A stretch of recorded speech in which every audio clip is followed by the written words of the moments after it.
Subscribe करें और देखें एक दिल दहला देने वाली हॉरर स्टोरी। बिना घबराए बेल आइकॉन प्रेस करना ना भूलें।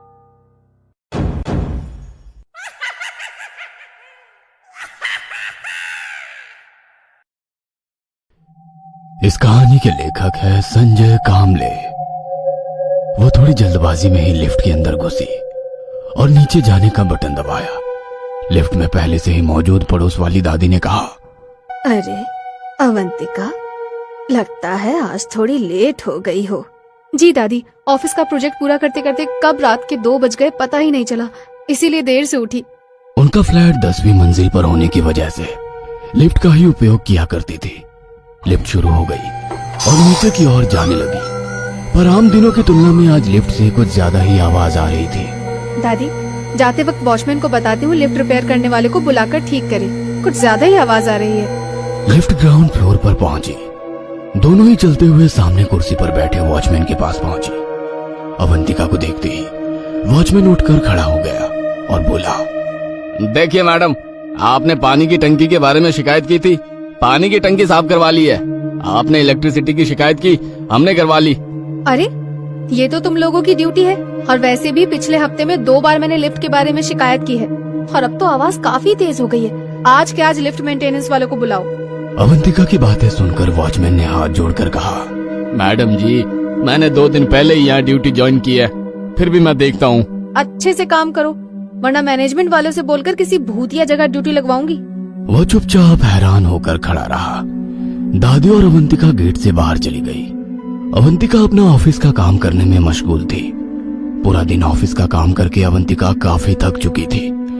रात के करीब 10 बजते बजते उसका काम खत्म हो गया। वो अपने ऑफिस के बाहर निकलकर सड़क पर आ गई। सड़क पर गाड़ियों की आवाजाही काफी कम हो चुकी थी।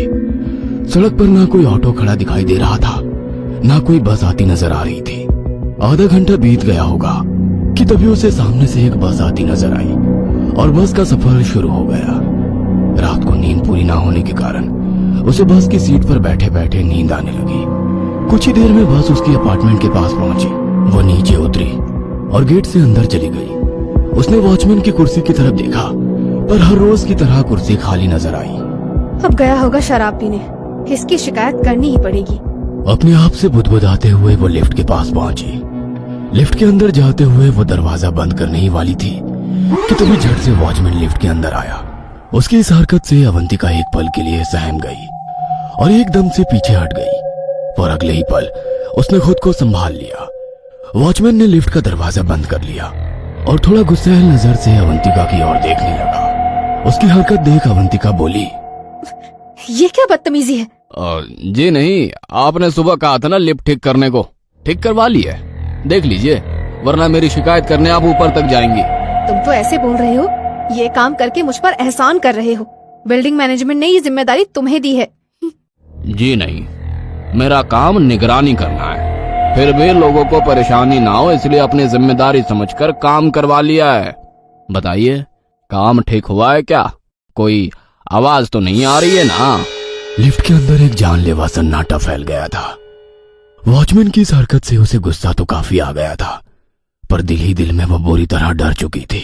उसका ये डर लाजमी था, क्योंकि रात के 11 बज चुके थे और वहां पर उन दोनों के अलावा कोई नहीं था, इसलिए उसका ये डर भी लाजमी था। क्या हुआ मैडम, आप चुप क्यों हो गई? बोलिए, लिफ्ट की वो आवाज आ रही है क्या? लिफ्ट एक एक माला ऊपर जा रही थी और अवंतिका की नजरें उसी पर टिकी हुई थी। अवंतिका की और कुछ गुस्से से देखते हुए वॉचमैन लिफ्ट के भीतर एकदम से उछला, जिसकी वजह से लिफ्ट एकदम से हिचकोले खाने लगी।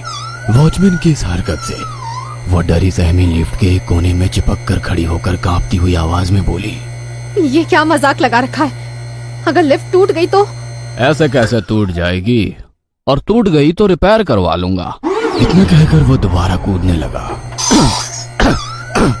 ये देखो, ये देखो, नहीं टूटी ना, देखा, नहीं टूट रही ना लिफ्ट। जैसे तैसे 10वीं मंजिल तक पहुंची।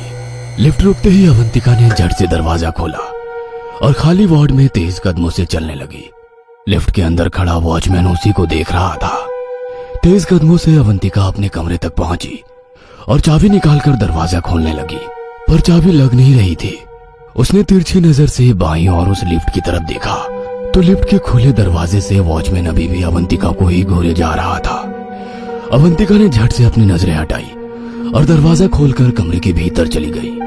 दरवाजा बंद करके दरवाजे के पास ही खड़ी रही, पर लिफ्ट का दरवाजा बंद होने की या लिफ्ट के नीचे जाने की आवाज नहीं आई। डर और गुस्से से आग बबूला हुई अवंतिका अपने आप से बुदबुदाई। इसकी नौकरी खत्म समझो, मुझे डराने की कोशिश कर रहा है तो कल इस अपार्टमेंट से बाहर होगा। इतना कहकर वो फ्रेश होने के लिए चली गई। शावर का ठंडा पानी शरीर पर गिरते ही उसकी सारी थकावट दूर होने लगी। बदन से टॉवेल लपेटकर वो बाथरूम से बाहर आ गई और उसे कुछ याद आ गया।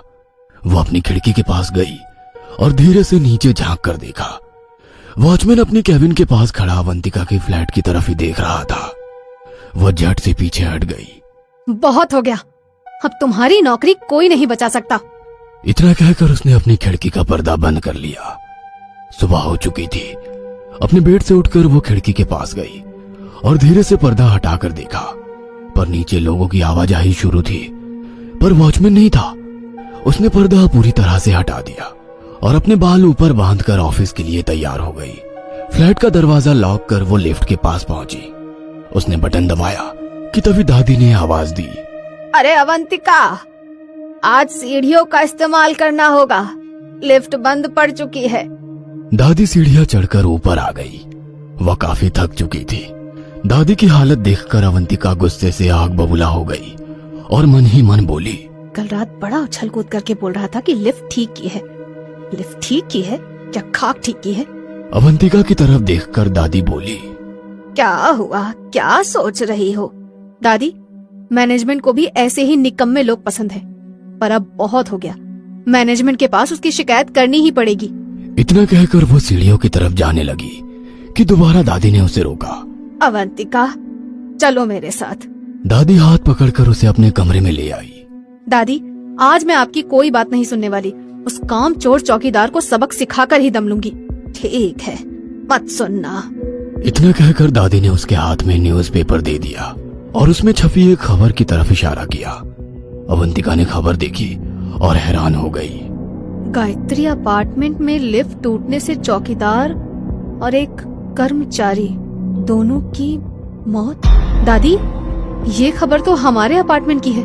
हाँ, कल दोपहर लिफ्ट की मरम्मत का काम शुरू था, उसी समय ये हादसा हो गया। कल दोपहर?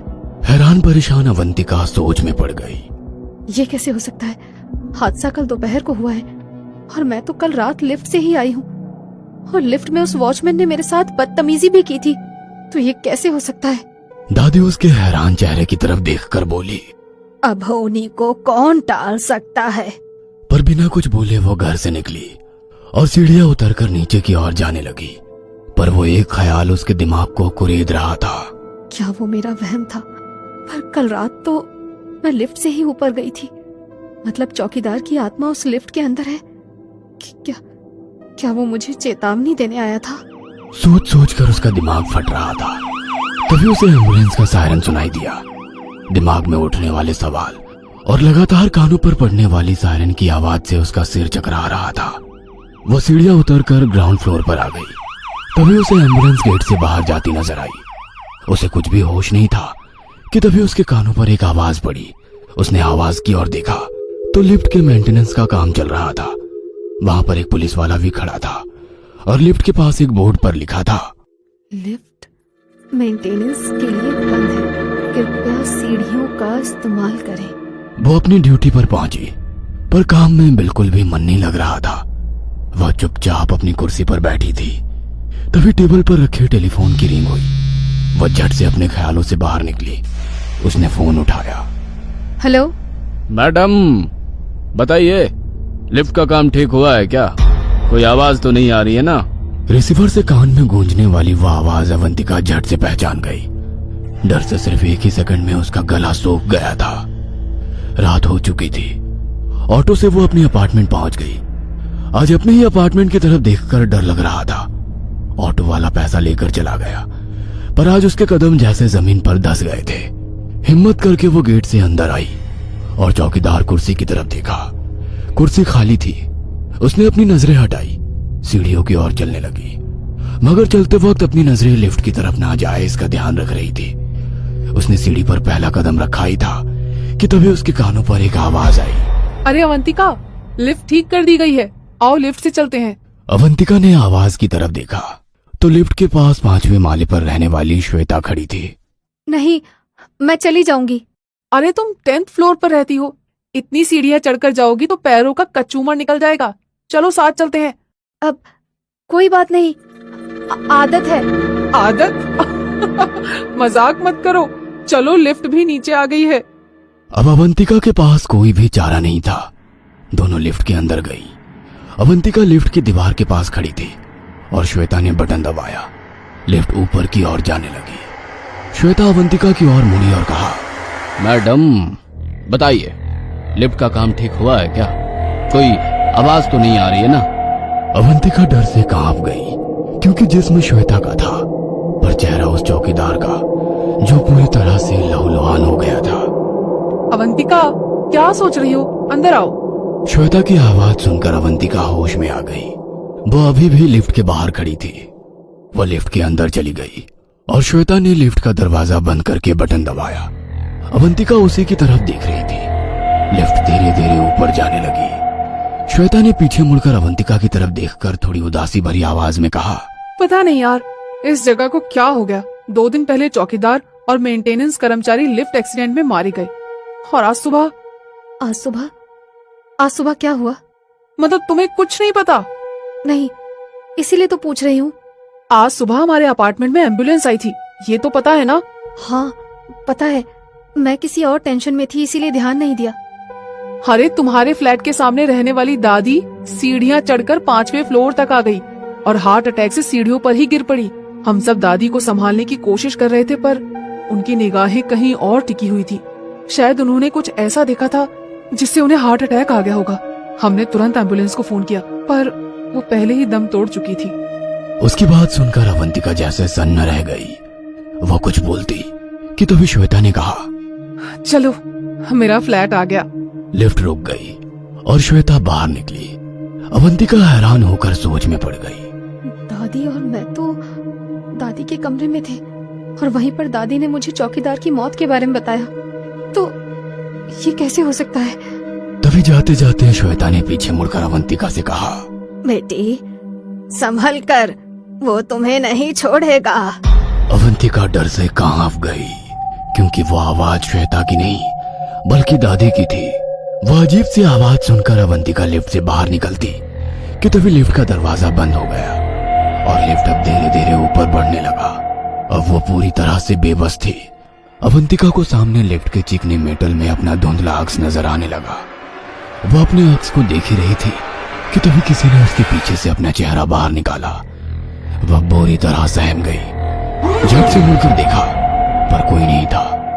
वो इतना डर चुकी थी कि वो बटन दबाकर लिफ्ट को 6ठे फ्लोर पर रोकने लगी, पर लिफ्ट नहीं रुक रही थी। वो लगातार बटन दबाए जा रही थी कि तभी उसे अपने पीछे किसी की आहट महसूस हुई। अवंतिका ने लिफ्ट के बटन दबाना बंद किया। उसने सामने वाली लिफ्ट की मेटल से बनी दीवार में गौर से देखा। उसे केवल अपना ही धुंधला सा अक्स नजर आ रहा था। तो वो आहट, वो मौजूदगी का एहसास, वो अजीब सी हलचल। अवंतिका बुरी तरह डर चुकी थी। अब वो 8वें फ्लोर तक पहुंच गई थी, पर अब भी 2 फ्लोर बाकी थे।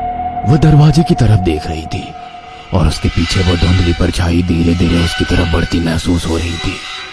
डर के कारण अवंतिका के जिस्म से पसीना और आंखों से आंसू आने लगे।